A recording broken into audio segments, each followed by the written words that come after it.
Assalamualaikum warahmatullahi wabarakatuh. Alhamdulillahi rabbil alamin. Wassalatu wassalamu ala asyrafil anbiya'i wal mursalin Sayyidina Muhammadin wa ala alihi wa ashabihi ajma'in. Amma ba'd. Rabbi syrah li sadri wa yassir li amri wahlul 'uqdatam min lisani yafqahu qawli. Qala Rasulullah, khairukum man ta'allama al-Qur'an wa 'allama. Alhamdulillah, di kesempatan yang berbahagia dan terbaik ini Allah mempertemukan kita dalam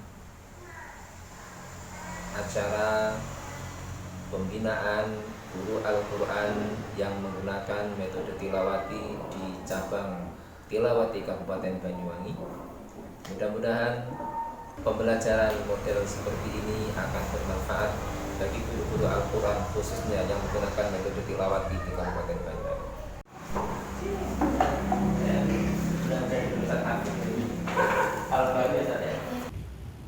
Saya mulai dulu ya. Ya. Ya. Assalamualaikum warahmatullahi wabarakatuh. Alhamdulillahirabbil alamin. Pada sore hari ini kita dipertemukan oleh Allah Subhanahu wa taala tentang metode tilawati. Harapan kami untuk Ustaz dan semuanya mengikuti yang akan disampaikan oleh Ustaz Budi. Cuman insyaallah akan kita awali dari awal agar saja kita baru mengenal tilawat begitu ya. Jadi dengan kita baru belajar walaupun jadi sudah pernah mendengar, agar kita baru mendengar supaya ini akan tertanam dalam pembelajaran kita nanti untuk anak-anak. Sebagai mukadimah itu yang akan mungkin nanti disampaikan mulai awal saja. Ya. Yang saja ini untuk pembelajaran mungkin ada yang baru, jelasnya ada yang belum paham benar tentang ternyata setelah kita melihat kemarin Ustaz, banyak yang ternyata ada barengan. Ada beberapa yang baru kita pahami. Ternyata penting hal yang seperti pertemuan ini, pembinaan sangat membantu sekali dalam hal SDM. Ya. Demikian untuk mukadimah kita, ya kita awali kajian pada sore hari ini. Dapat mungkin terserah nanti hal masalah waktu misalnya tidak memungkinkan, nantinya bisa dilanjutkan pada pertemuan berikutnya. Saya siap untuk kami menunggu untuk pembinaan ini. Kita buka kajian sore hari ini dengan baca Fatihah. Mudah-mudahan Allah memberikan rahmat berikutnya. Ala hadirin dia walikulli niyatin sholihah. Al-Fatihah. A'udzu billahi minasyaitonir rajim. Bismillahirrahmanirrahim. Alhamdulillahi rabbil alamin arrahmanir rahim maliki yaumiddin.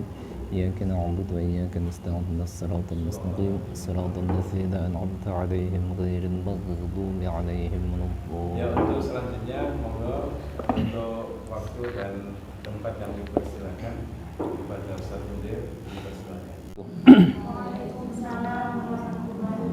Alhamdulillahi rabbil alamin.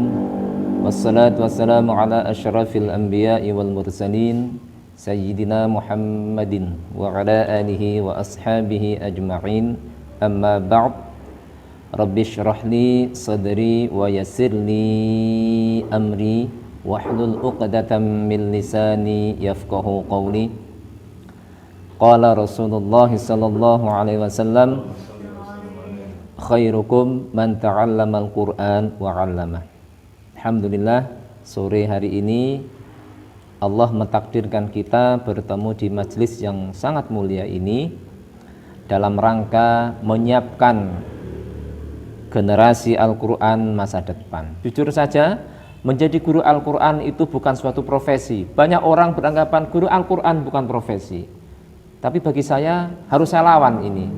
Karena pernah saya di Dinas Kependudukan Catatan Sipil itu, ketika saya menulis profesi saya sebagai guru Al-Quran, tidak ada kolom katanya. Padahal Rasulullah sendiri membanggakan, khairukum man ta'allamal Qur'an wa 'allama. Sebagus-bagus dari kalian adalah yang belajar Al-Quran dan mengajarkannya. Para ustadzah sekalian, para ustadz yang kami muliakan, problematika pembelajaran Al-Quran ternyata apapun metodologinya, saya berangkat dari metode yang memang kami diamanai untuk mengembangkan di Kabupaten Banyuwangi. Problematikanya adalah selesai pelatihan, ketika mempraktekkan itu biasanya banyak yang lepas dari pengawasan. Maka jujur ini menjadi tanggung jawab kami untuk pendampingan pembelajaran, karena kami tidak sekedar melepas kitabnya atau buku panduan metode pembelajarannya, tetapi juga dengan sistematika pembelajarannya. Kami awal-awal kadang-kadang memandang itu sebagai sebuah bentuk respek kami. Alhamdulillah, model Ustadz Hafid, Ustadz Ulfa, dan Ustadz yang lain-lain, yang Ustadz Ulfa dan seterusnya yang lain itu ya, yang apalagi dari Safinda, itu saya berhusnudon. Bahkan ketika beliau-beliau itu dari Surabaya, Sidoarjo, saya berhusnudon beliau-beliau itu lebih kenal duluan daripada saya. Itu problematika pembelajaran. Yang kedua, kalau pembelajaran itu tidak ada target waktunya, jadi akan menjemukan dan membosankan nantinya. Belum selesai target kualitas yang diinginkan, mereka protol biasanya. Karena lama sekali, kapan selesainya nggak tahu gitu.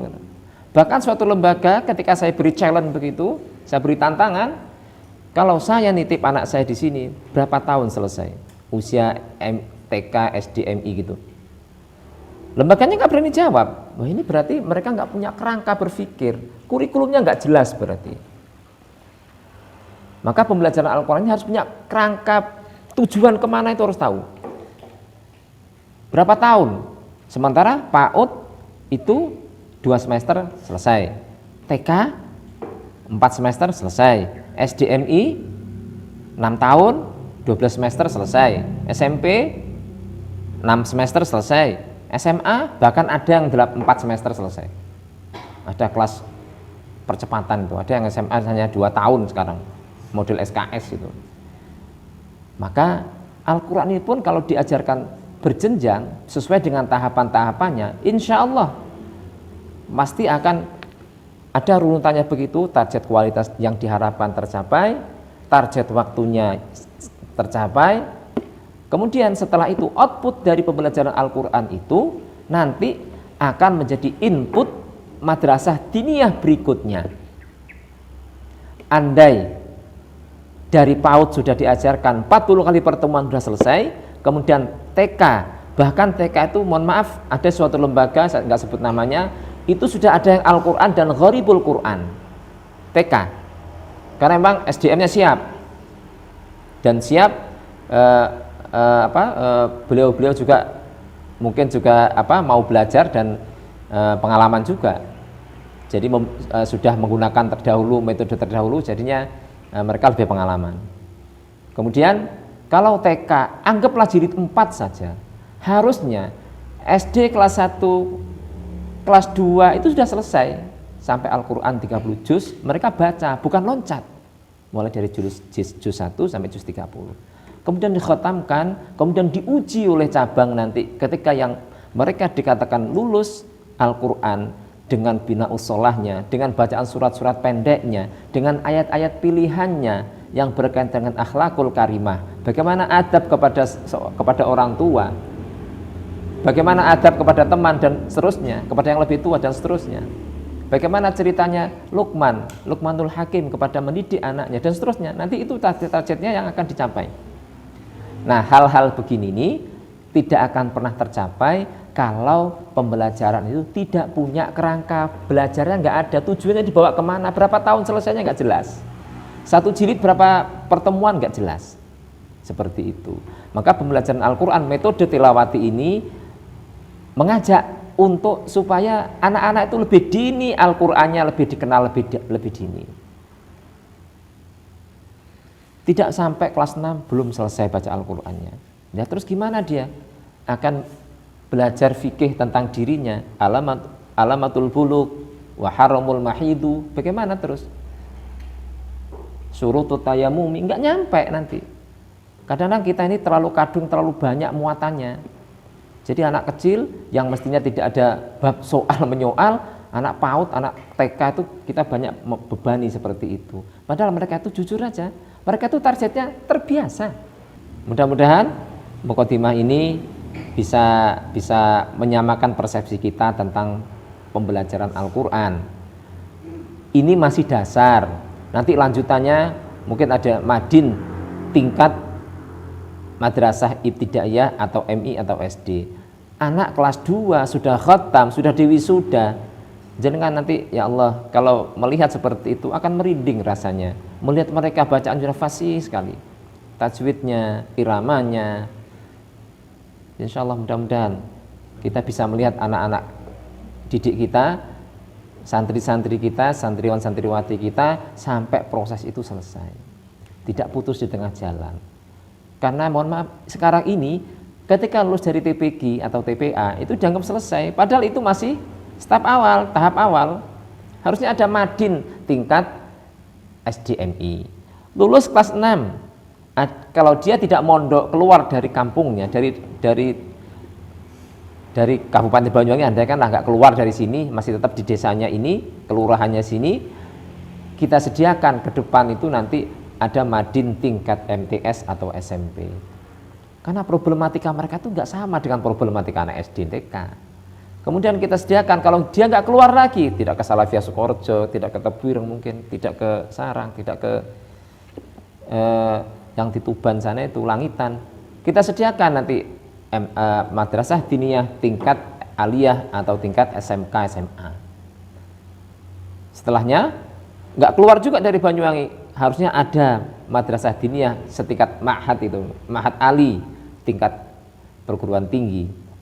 Andaikan itu berjalan, maka semboyan saya adalah mimpi saya mulai dari desa dan di Kabupaten Banyuwangi ini pesantren yang berbasis masyarakat.